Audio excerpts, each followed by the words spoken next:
Praise the lord. ಪ್ರವಾದಿ ಯೋನನ ಗ್ರಂಥ ಅಧ್ಯಾಯ 2 ವಚನ 2ರಲ್ಲಿ ಯೋನ ಪ್ರವಾದಿ ಒಂದು ಪ್ರಾರ್ಥನೆಯನ್ನ ಮಾಡ್ತಾರೆ. ಸಂಕಟದಲ್ಲಿ ದೇವ, ನಾನು ನಿನಗೆ ಮೊರೆ ಇಟ್ಟೆ, ನನ್ನ ಮೊರೆಯನ್ನ ಆಲಿಸಿದೆ. ಪಾತಾಳದ ಅಂತರಾಳದಿಂದ ನಿನ್ನ ನೆರವನ್ನ ಕೋರಿದೆ, ನನ್ನ ಪ್ರಾರ್ಥನೆಯನ್ನ ಆಲಿಸಿದೆ ಎಂಬುದಾಗಿ.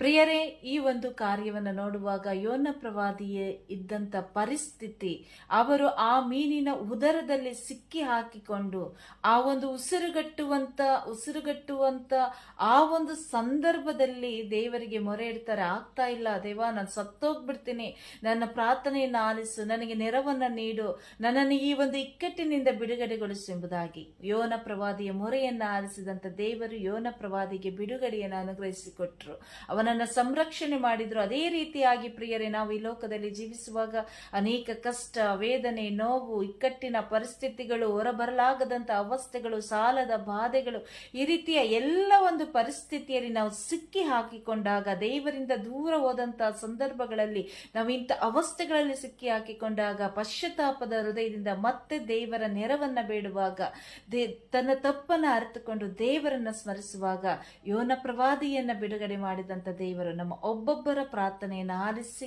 ನಮ್ಮನ್ನು ಬಿಡುಗಡೆಗೊಳಿಸಿ ನಮ್ಮ ಜೀವನವನ್ನು ಉಜ್ಜೀವನಗೊಳಿಸುವವರಾಗಿದ್ದಾರೆ. ಆ ದೇವರಲ್ಲಿ ನಂಬಿಕೆ ಇಟ್ಟು ಪ್ರಾರ್ಥಿಸೋಣ.